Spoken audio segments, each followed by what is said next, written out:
देखिए बच्चों, जो आज का टॉपिक है हमारा, हम लोग इसमें करेंगे क्या? एम्पलीफायर पैरामीटर हम निकालेंगे।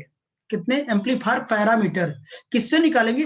From simplify the hybrid equivalent circuit of CE amplifier. समझ गए ना? हमको निकालना पैरामीटर ही है, पैरामीटर निकालना, लेकिन वो सिंप्लीफाई हाइब्रिड इक्विवेलेंट सर्किट, जो इक्विवेलेंट सर्किट है हाइब्रिड की, उसे सिंप्लीफाई करके किसमें? एक बार सीई मोड में निकालेंगे, फिर सीबी मोड में निकालेंगे, फिर सीसी मोड में निकालेंगे। ठीक है, केवल पैरामीटर यानी उसको मेंशन करना है, बस केवल पैरामीटर फाइंड आउट करना है, तो ये बड़ा इजी होता है। ठीक है ना, तो इसमें कोई दिक्कत नहीं है। ठीक, तो चलिए हम क्या करते हैं, पहले की बात करते हैं। और यहाँ मैंने ये सर्किट बना दिया हूँ, ये equivalent circuit, hybrid equivalent circuit CE mode के लिए। वो आप जानते भी हो कैसे बनता है, क्योंकि अभी क्या कहते हैं, 4-5 क्लासों से लगातार यही फिगर बनता आ रहा है। ठीक है ना, तो अब ये कौन कहाँ कैसे जुड़ा है वो आप बखूबी जानते हो आप। ओके बच्चों, जिसको नहीं पता है वो पीछे के लेक्चर्स आप लोग देख सकते हैं। ठीक, क्योंकि अब बार बार मैं सर्किट बनाना नहीं बताऊंगा। ओके, चलिए, तो इसमें हम पैरामीटर्स की बात करते हैं। पहला नंबर करंट गेन की बात करता हूं। करंट गेन, करंट गेन की बात करता हूं। तो करंट गेन अपने बताइए, current gain is given bye, current gain is given bye, is given bye, बताओ बच्चों। तो करंट गेन ए आई ई से, आई मतलब करंट, ई मतलब emitter, A I E emitter, आई मतलब करंट, ए मतलब गेन। ठीक है ना, इसके लिए क्या होता है, आउटपुट, बहुत कैलकुलेट नहीं करना, सिर्फ वैल्यू रखना है, पैरामीटर निकालना उसका। आउटपुट करंट बाई कितना हो जाएगा, इनपुट करंट।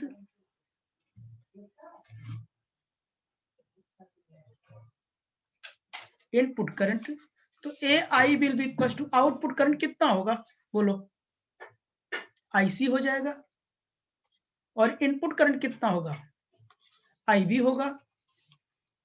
तो बताइए, इसी को हम लोग क्या बोलते थे, पैरामीटर्स तुमको निकालता था ना, ये करंट गेन हो गया। हमको कौन से पैरामीटर निकालना था बोलो, एम्पलीफायर पैरामीटर निकालना था।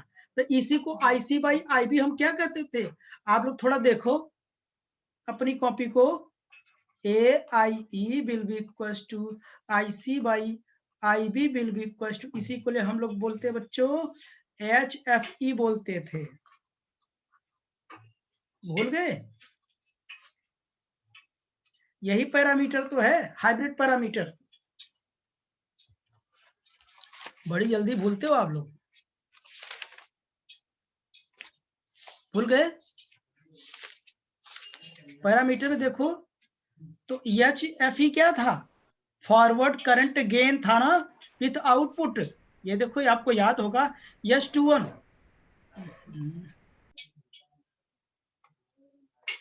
S21 पढ़े थे ना, यानी I2 by I1।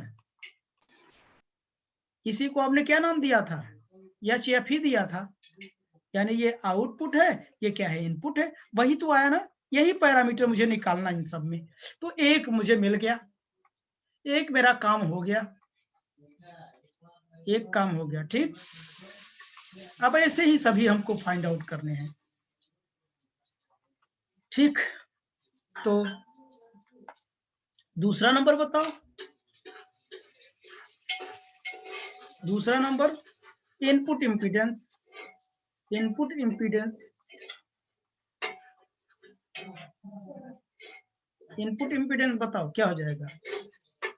Input impedance is given by, input impedance is given by, बता दो। जेड आई ई का क्या होता है, input voltage to the input current, input है, दोनों इनपुट होगा, इनपुट करंट। तो जेड आई ई कितना हो जाएगा बच्चों, वी आई बाई क्या, इनपुट करंट कितना होगा, आई बी होगा। अब इतना जानते हो, Z I E will be equal to V I भी आप जानते हो, वी आई क्या होता है, इनपुट है तो V बराबर IR होता है। क्या होता है? IR होता है। IR होता है। I कौन? इनपुट से I भी करंट फ्लो करती है। R क्या होता है? R की जगह HIE है ना, तो ये हम क्या करते हैं, R नहीं लिखेंगे हम लोग। R की जगह हम लोग क्या लिखेंगे? बोलो बच्चों, हम लोग लिखेंगे HIE लिखेंगे। ठीक, तो यहां हम पुट कर देंगे IB HIE by IB cut गया, HIE will be equal to कितना हो गया? HIE। देखो ये पैरामीटर है ना, इसे हम लोग क्या बोलते हैं? HIE को हम लोग बोलते थे, इसको क्या बोलते थे बच्चों? इनपुट इम्पीडेंस बोलते थे। इसकी वैल्यू 1 H11 HI बोलते थे। इसकी वैल्यू होती थी V1 बाई I1। तो देखिए वोल्टेज बाई करंट लिखा हो कि नहीं? समझ गए? खुश? हाँ, अब चलते हैं हम लोग नेक्स्ट। इनपुट हो गया। थर्ड नंबर, वोल्टेज गेन निकाल लेता हूं। वोल्टेज गेन निकाल लेता हूं। वोल्टेज गेन क्या होगा? Voltage gain, the voltage gain is given by कितना हो जाएगा? AVE will be equals to output voltage to the input voltage, ठीक। तो AVE क्या होता है? Output voltage. V नॉट होता है इनपुट वोल्टेज, VIE होता है। और V नॉट आप पहले से ही जानते हो, नहीं भी जानते हो तो निकाल सकते हो यार आप लोग। V नॉट कितना हो जाएगा? Minus HFE IB RL। है समझे? सर्किट दिखाऊं? बार बार सर्किट दिखानी पड़ती है। देखो देखो HFE, देखो ये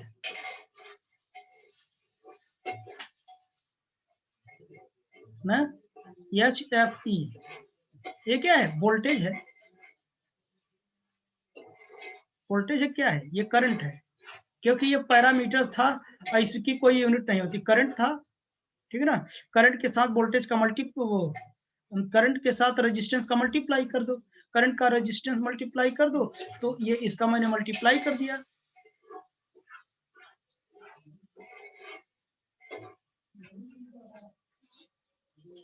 ठीक है ना? और इसके रिस्पेक्ट में ये क्या है? बहुत ग्रेटर है, यानी 1 HOE very very greater than RL।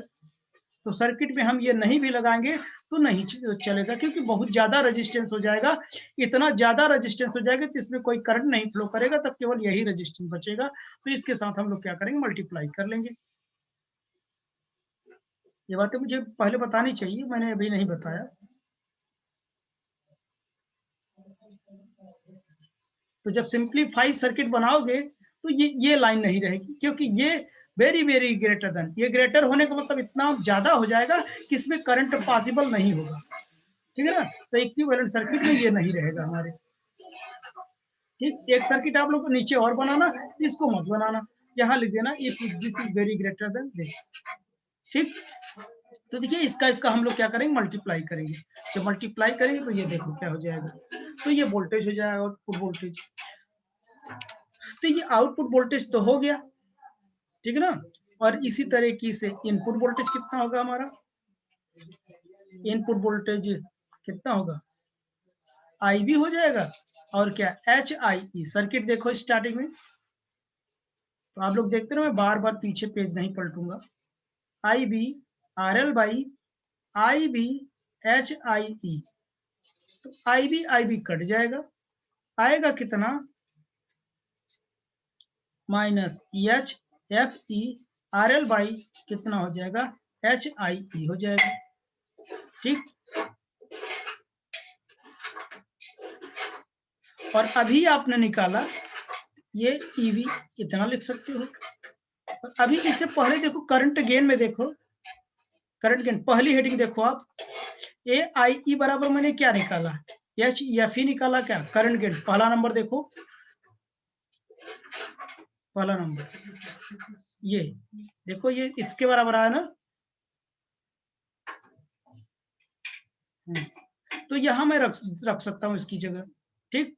तो इसको मैं ऐसे भी लिख सकता हूं, A V E will be equal to कितना, minus A I E by H I E into कितना, आर एल। एक पैरामीटर ये होगा,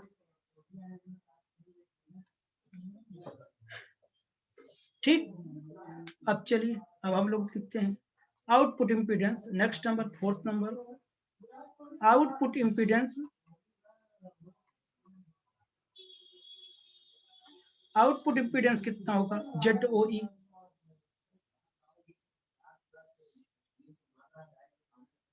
तो आपको तो पता है आउटपुट इम्पीडेंस एक ही चीज है।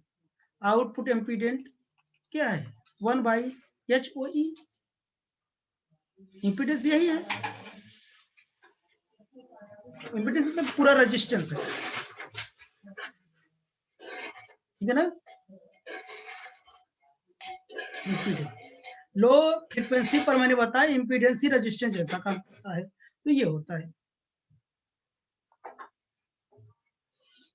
क्योंकि HOE क्या था, एडमिटेंस था यार, एडमिटेंस था, क्या था, एडमिटेंस था। तो इसका जब अपोजिट किया तो क्या बन गया, इम्पीडेंस बन गया। मतलब अगर दूसरे लैंग्वेज में कहूं तो ये जी है, और इसका अगर मैंने उल्टा कर दिया तो यही आर बन गया ना, रेजिस्टेंस बन गया। आप समझ रहे होगे मेरी बात, समझोगे तभी जब इन चीजों के बारे में जानते होगे तब। फर्स्ट ईयर में पढ़ा जाता है इम्पीडेंस और क्या कहते हैं कि एडमिटेंस। जैसे रेजिस्टेंस होता है, रेजिस्टेंस का अपोजिट क्या होता है, इलेक्ट्रिकल कंडक्टिविटी होता है ना, 1/R, जी बराबर 1/R। इसी लो फ्रीक्वेंसी पर जेड ही इम्पीडेंस होता है, रेजिस्टेंस ही होता है ये, और इसी को 1/R, इसी को एडमिटेंस बोल देते हैं, 1/Z को वाई। समझ गए आप लोग, चलो। तो ये आउटपुट इम्पीडेंस इतना ही होगा। नेक्स्ट नंबर, पावर गेन की बात करता हूं। पावर गेन तो आप पहले से जानते हैं, APE will be equal to AVE into AIE, ठीक। तो ये पावर गेन क्या हो जाएगा, इसकी वैल्यू आपको पहले से पता है, एक बार और निकाल चुके हैं इसे, लिखता हूं।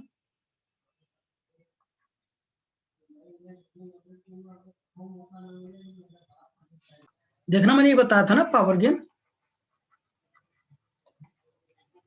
ये बताया था मैंने, APE will be equal to कितना होगा, AVE इंटू कितना था, AIE।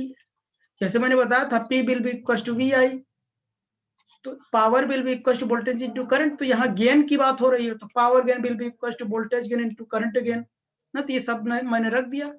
APE AV में इससे पहले भी लेक्चर में मैंने इसे सॉल्व किया था, AIE इंटू कितना, RL बाई कितना, HIE, लिखा था ना ये, इंटू AIE।